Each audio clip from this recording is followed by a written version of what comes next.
You know, last forever? Huh? These silica gel packets. These silica gel packets will be here long after we're dead. Not until I eat them, which it explicitly is telling me to do.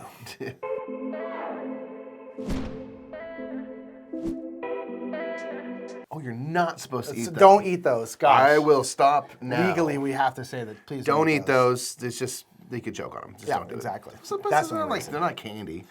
What's up, everybody? I'm Nick. I'm Mike. They do look like candy, though, right? They do. They look little delicious. Pop Rocks, oh, man. Maybe I'm going to try. Give me that bag.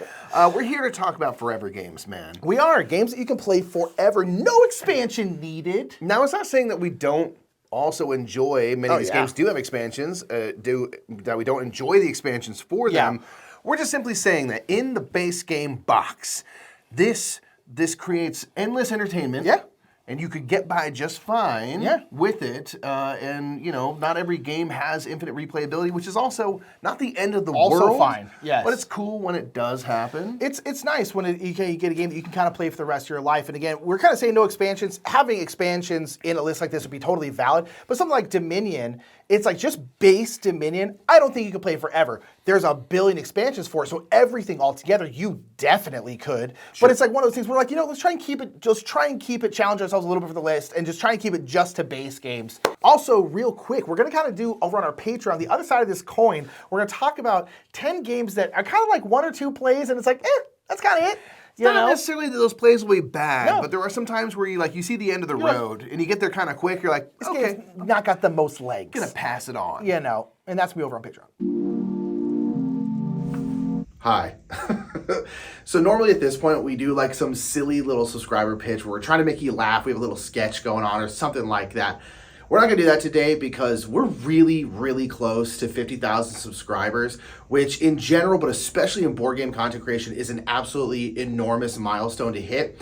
So if you've ever enjoyed our content, if you're enjoying this video, please hit that subscribe button. We're going to be a little earnest today and just say, please hit the subscribe button. We're really, really close and we're so unreasonably hyped to hit it.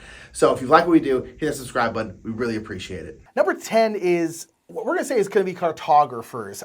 Cartographers is a really great roll and write. This is kind of also representing a slight bit of a category. There's going to be a couple of these kind of like, this is one of like a category of games. And this is going to be something is flipped over and everyone has to do it. And like the order of the way those things are flipped over kind of like massively changes the game. Yeah, so in Cartographers, you're making a map. You're in a fantastical world, and you're out there charting the mountains and or the mountains, the forests and stuff like that. How do they do that? I don't know.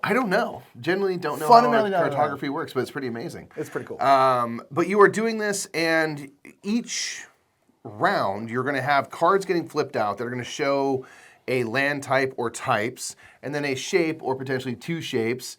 And everyone's going to make a choice on where and how they add that shape and in which kind of orientation. And you're trying to do this in such a way that it's going to maximize the scoring that's available. Maximize those points. And it has this kind of dual scoring system where in the first round, there's 4 total scoring cards. In the first round, you're going to score the first 2. Then you're going to score the second and third, then the third and the fourth, and then the fourth round, the fourth, and the first again. So every scoring condition scores twice.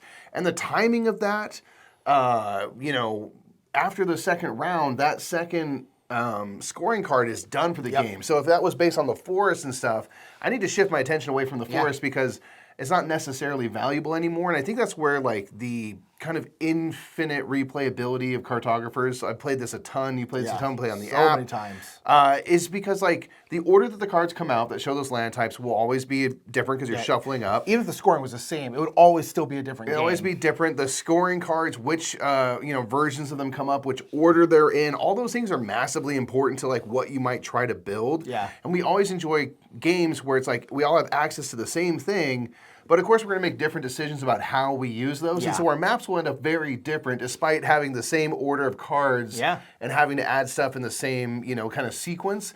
And that's just really fun, I think. It's just always going to be an interesting puzzle. Yeah, it's always good. It's always really interesting, again, because that's kind of the game. It's like, and you'll see this kind of reoccurring throughout the list, but it's like, the game is, how do I deal with the puzzle that's given to me, right? It's like, and that puzzle will be different every game, and so the game is always interesting because the puzzle is always different. But you can also choose something like Karuba for this list, where it's like everyone is going off the same tiles, but the tiles come out a totally different order, and that massively changes up the game. And so Cartographers is a really, really fun one that we've played gosh, I don't even know how many times. So many times, and we'll continue to play it probably forever. Yeah.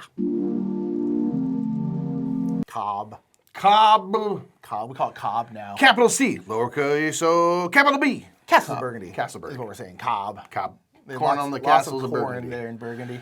You know how they love that corn over there. This is a lifestyle game for many people. Castle Burgundy is one that, has been around for quite a while now, and people have gotten into it. It's this kind of classic, modern classic, however you want to categorize it, game that people, do live with. Like, you can continuously play it over time, through time. It's always kind of... Yeah, and again, it's kind of like what we're talking with cartographers. It's like, it's about it's dealing with the puzzle that you were given, right? So this is a game where you have your own little duchy, and you're building it out with various hex tiles, and those tiles are going to come out. They're all at these 6 different depots, numbered 1 through 6, and then you're going to roll your 2 dice, and then with that die, you can either grab a tile from a matching depot, so like a 4, you can grab something from a 4th depot, and put it onto your kind of like reserve area, or you can take something from reserve area, put it onto your board, again, matching pip values, or you can sell goods, again, number 4 goods, or you can like chuck it for workers.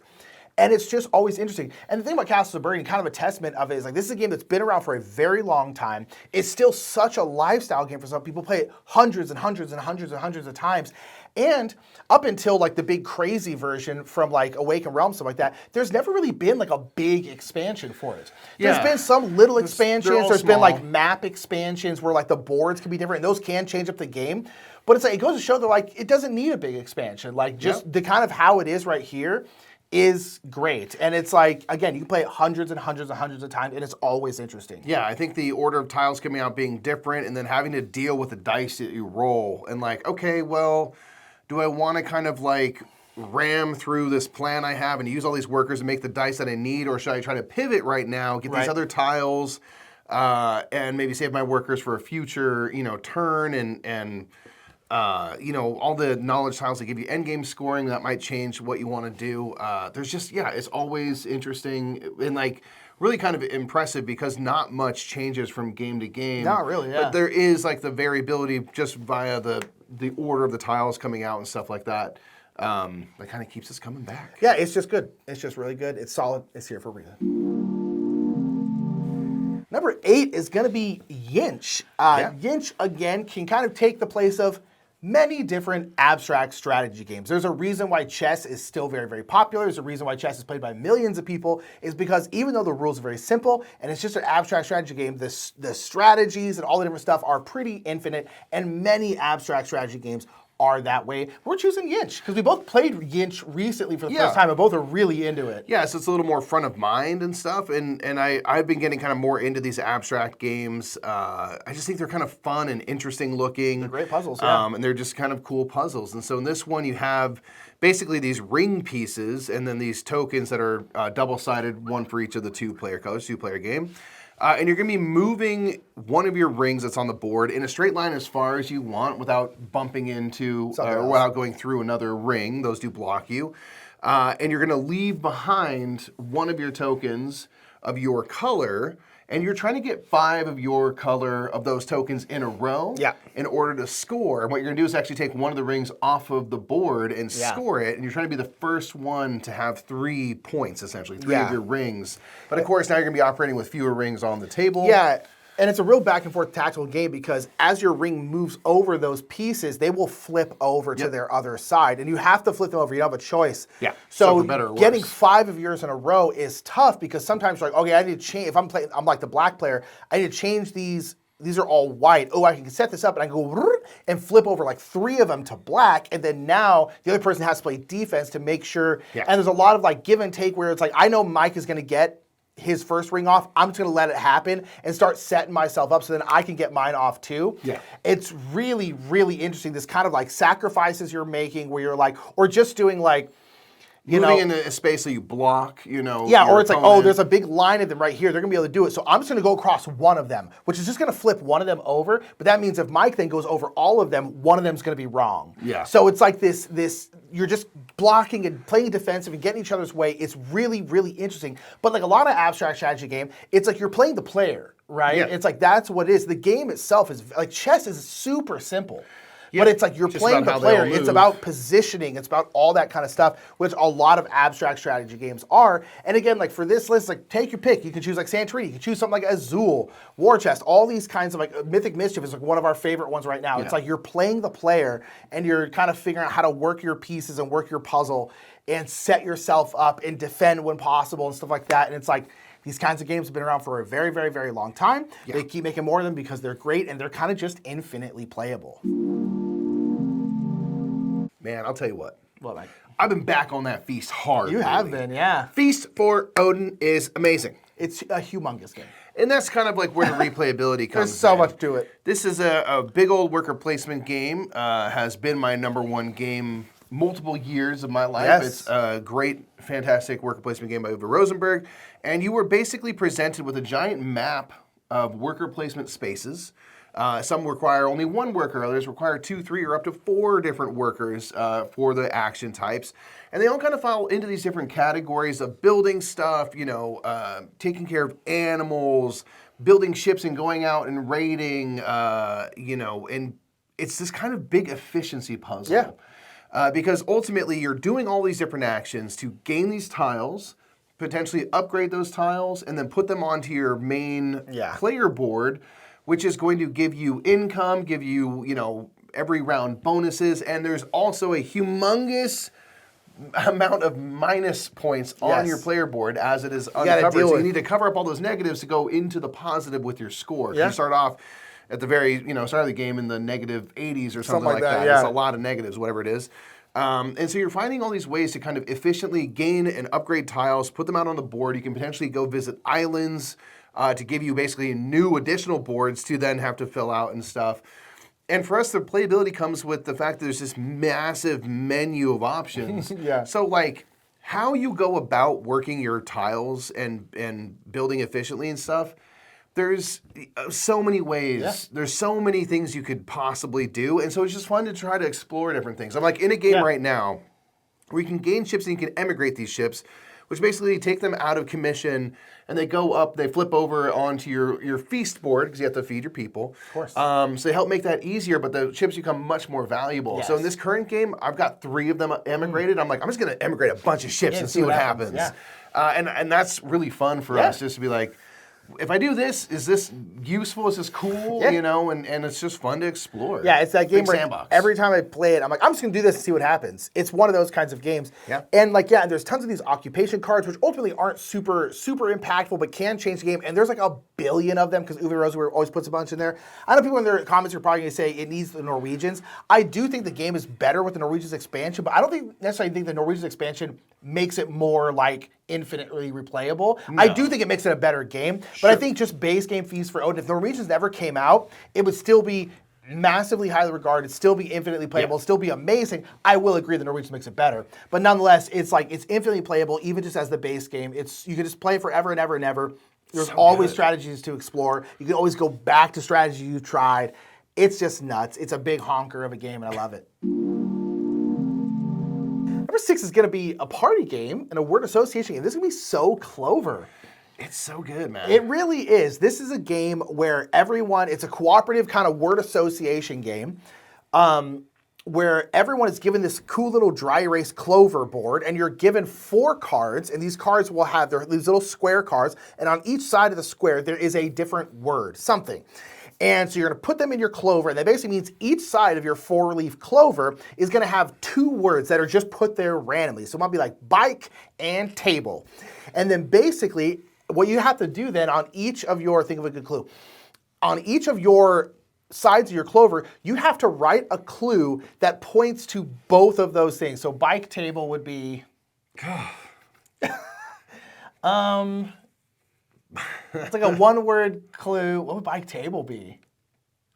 I don't know. I would probably put like saddle or seat. I don't know. Yeah, that's the table for your butt. Yeah, it's a table for your butt. Exactly, right? So the problem is it's hard sometimes to relate those things. And then basically once you write those 4 clues pertaining to those 4 pairs of words, you are then going to take all those off, add a 5th card to just mess things up, and then shuffle it all up, and you basically give it to everyone and say, remake my Clover correctly. Reassemble it. And so sometimes, like, you're like, oh, that's really hard, but like, it might be easier to point to something because this clue is really, really good. So like, oh, I know what this one is. So this one, maybe saddle, because you sit at a desk and you sit on a bike. I don't know, maybe something like that. Yeah. And so you're just trying to reconstruct it. But there's like 200 of these cards in a game. Yeah. And even if you only had like 50 cards, just the way that they're arranged Yeah. completely changes the game every single Something time. like, 200 and change cards. Each of them have 4 words Yeah. on it. So you'll never create the same No. clover twice. No. And like, this is one that we just play with our friends. It's like the end of the night game. Yes. Not like a game night or anything. We've just been hanging out, and like inevitably the so clover gets busted out, and we just all sit and play on the couch, and we kind of assemble a few of the clovers. I think it's so fun and just so casual, and like we're only ever worried about just trying to get the perfect score, because if you get it first try, you get 4 points for getting the 4 sides of the clover right, plus 2 points as a bonus,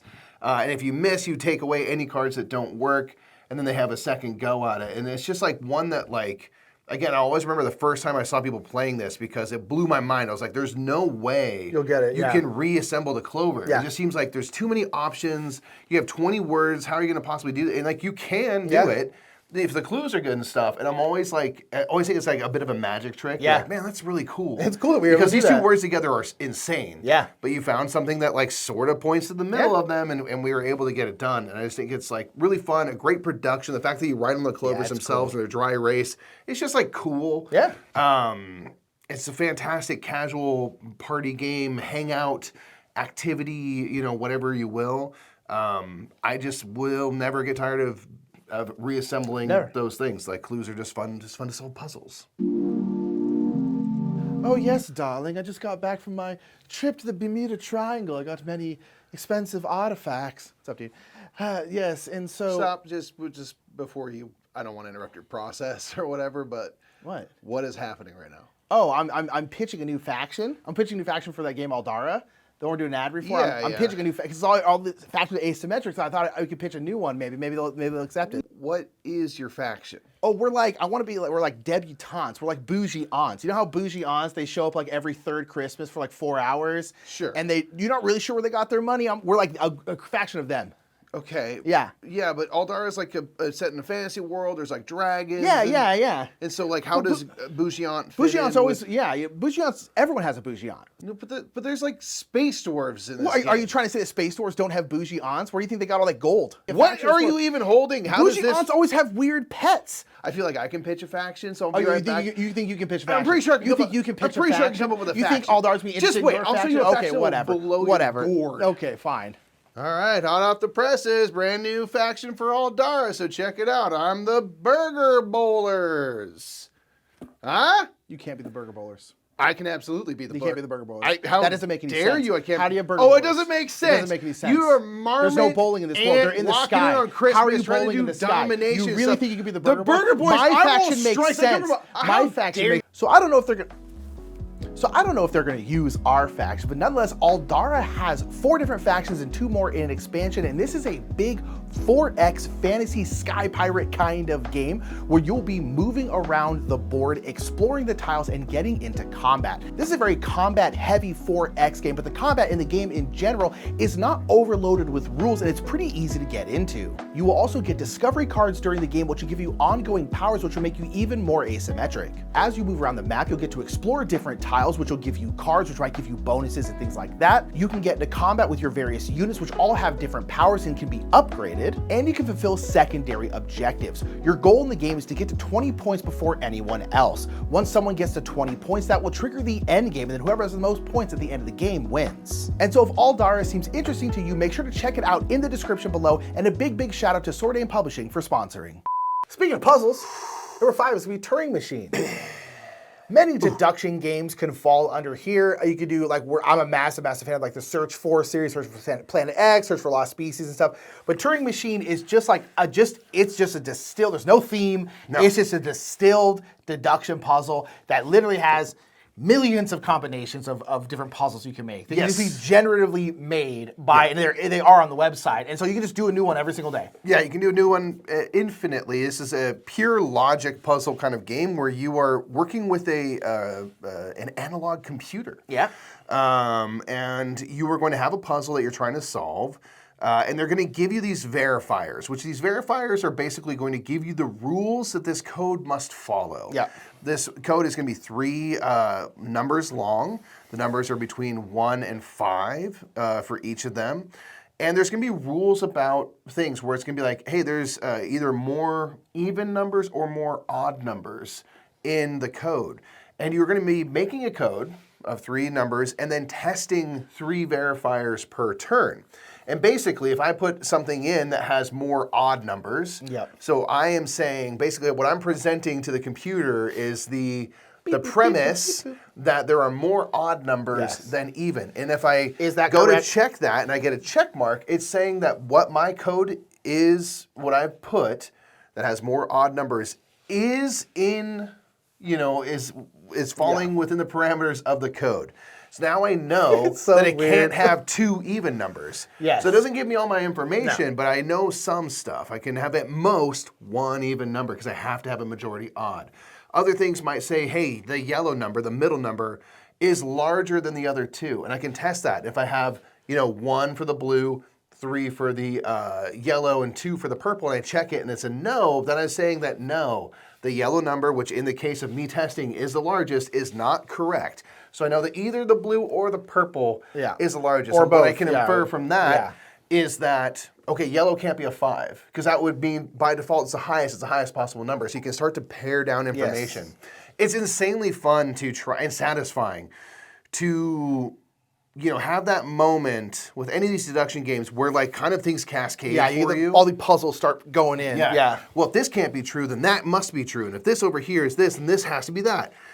And again, you can get to the answer, and you're trying to, in a competitive game, get to the answer quicker than your opponents. Or if you're playing as a solo, you're playing against a bot that is trying to figure the thing out alongside you. Similar to like the Search 4 games, if you're playing solo, you are actually playing against a bot who doesn't know the answer either, but they're gathering information. So you're just trying to be quicker than the machine, which is really satisfying. Yeah. It's just so fun. You can do a new one every day. They have like the daily challenge, or you can just generate new puzzles. There are like advanced cards you can play with that get like they're more obscure. Like they don't give you as much clear information. So if you want to like up the difficulty level, you can really go way far on that. And I just like the base. That I want to be able to get the answers. So. You can play that infinitely. Yeah, it's great. So good, man. It's so good.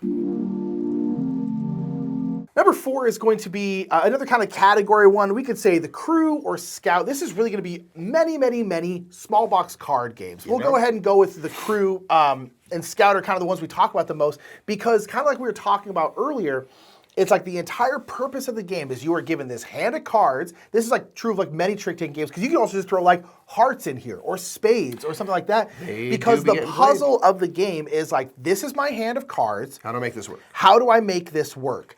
That's the game. And so every single time you will be given a different hand of cards. And so the puzzle is different every single time. And it's always fun to play. Again, people play things like spades or hearts for entire lifetimes.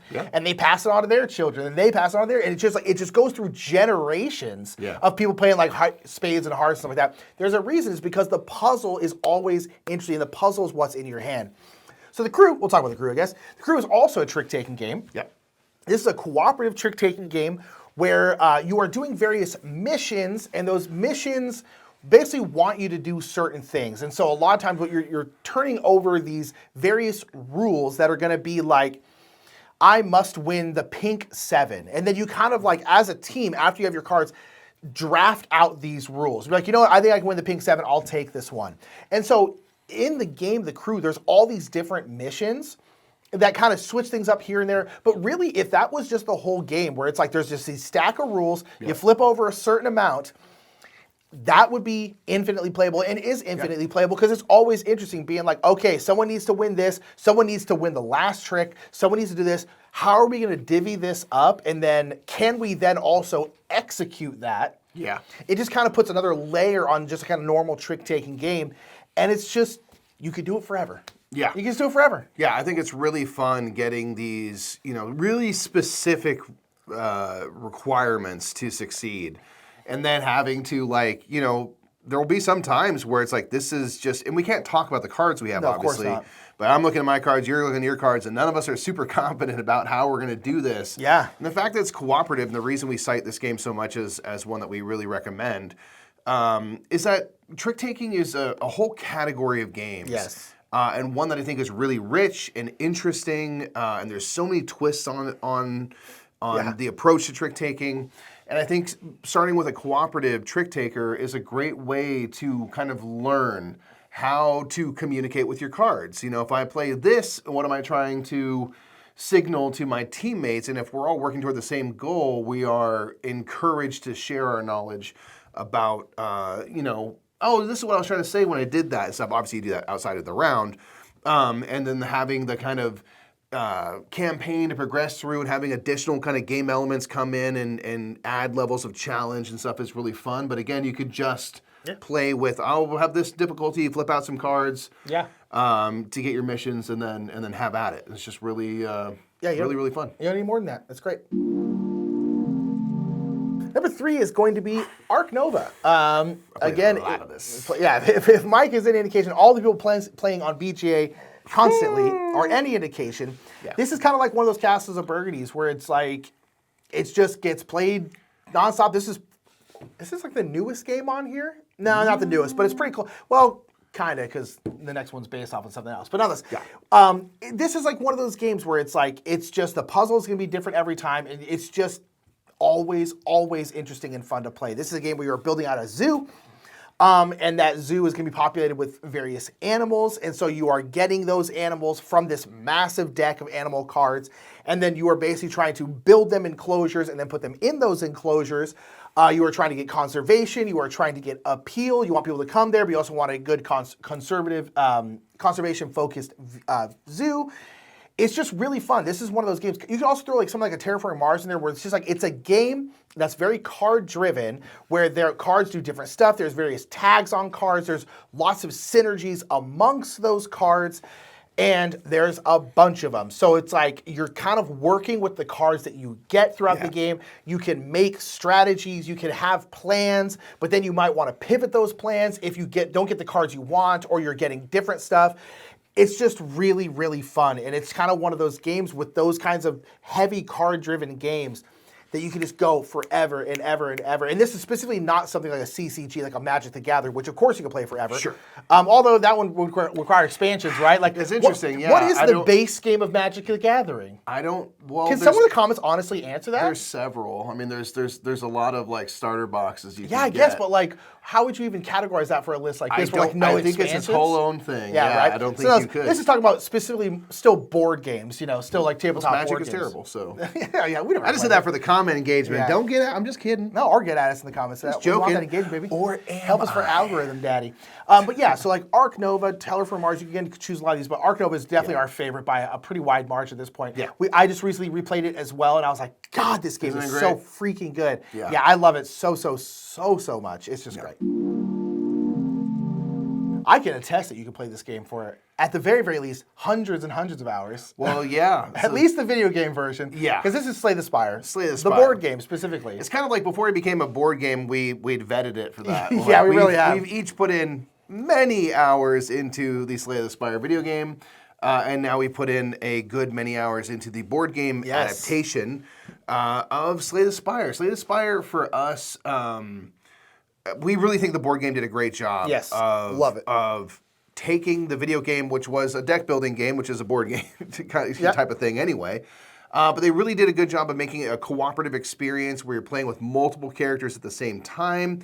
And you're going through these kind of 3 acts as you go through this gauntlet of encounters. Some are going to be gaining, money and different things. A lot of times you're going to be fighting monsters. Most time, yeah. And you were going to be gaining new cards throughout. You're going to start off with a very basic build with just a couple of attacks, a couple of blocks, Bridget? and one little thing that's kind of unique to your character, but pretty basic. And as you go, each character has their own deck of cards that you're going to be drawing from and adding to your deck. You also have the ability to upgrade your cards and flip them over to their more powerful sides as you go through, and getting these relics and stuff, which are going to give you kind of different boons and boosts.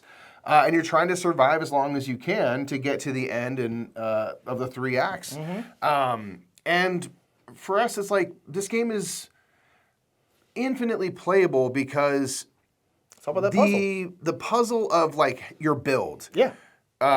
And how you go about it, because each character has different kind of styles and strengths. And again, you have your own unique deck of cards that you're pulling from. Yeah, but you can't dictate what's coming out of that deck, You don't. right? Yeah, you get a couple options. You can flip over a couple cards. You're choosing one of them, so you don't have control over what cards. You can't be like, I'm going to do this on this run, because like you might not get any of the cards that allow you to do that, You right? might not. So you are again having to go for a build that hopefully works well with your character, but you're also dealing with the cards that come up. You're dealing with the different encounters that come up.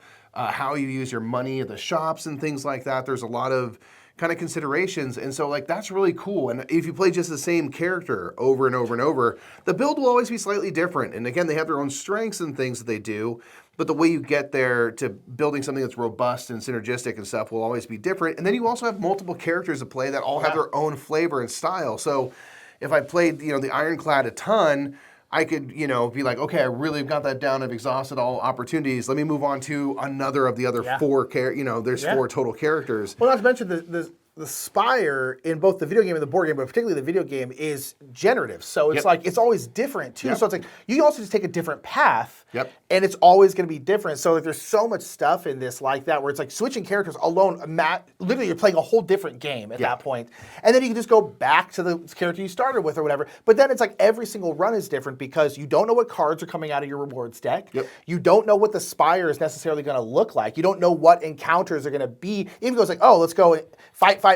There's going to be different things in those fights. Sometimes they might be like really easy fights because you're like, oh, my deck is really good against this. Sometimes you're like, wow, this is a bad fight for me. This is not going to be fun for me. And so it's like, it's always new. It's that same thing where it's like you're dealing with what you're given and you're trying to make it to the top. Yeah, it's just always really fun. And with the board game having different characters be able to play together and seeing how like their styles blend, it's again something that's cool and unique from the video game, which is a solo, solitaire experience. And I really like that too. It's just like, oh, now we're kind of lobbing the ball up for each other and setting each other up for these massive, these big moves. I think it's just like really, really cool. So we're gonna be playing it for a long time. Yeah. Number 1 is a lifestyle game for many, many people. We've been getting much more into it as time's gone by. And this is going to be Spirit Island. Spirit Island is just, again, this also, it's got a ton of expansions. So like this is going to get even deeper with expansion, but the base game alone is plenty. So this is a game that's kind of the other side of like the colonization coin, which is really cool to see, where like there are people kind of invading this land and you are the spirits of that island. And you are basically trying to get them off your island. You're trying to protect the kind of native people who already live there. Dahan, who are like your friends and stuff like that. And so like you're basically trying to protect them and then get all of these invaders off your island, which is a really cool kind of other side of that coin. But every single one of these spirits plays wildly differently. They're super asymmetric. There's like, I think 8 of them in the base game. Yeah. And then again, there's way, way more. They are different in terms of complexity. They're different in terms of what they do. And really like learning the spirits and stuff like that is a massive, massive part of this game. And you can just do it over and over and over and over because it's always different. It's always interesting. Yeah, I think it's got a lot of really cool stuff with it. Like it's one of those kind of cooperative games. It's also a great solo experience. I would probably say more people play it solo than anything else. I think a lot of people do. I'd say they play it solo or 2-player, just for length, if nothing else. Or they might play it solo but 2-handed. Yes, that definitely happens a lot. But yeah, so you basically can the kind of enemies, the invaders, are sort of telegraphing what they're going to be doing. Yes. Where they're going to be showing up, where they're going to be building, and things like that. So you're trying to get ahead of kind of what's coming down the line, and I really like that about it, where it's like, okay, I know they're going to be building here. As they build, it becomes more difficult because you are trying to, remove them from the board, but you're also trying to do things that generate fear. Yeah, like you're you were trying trying to scare them. And as you do more and more of this fear, you kind of power up, and then you also make it easier for you to get them to flee, essentially.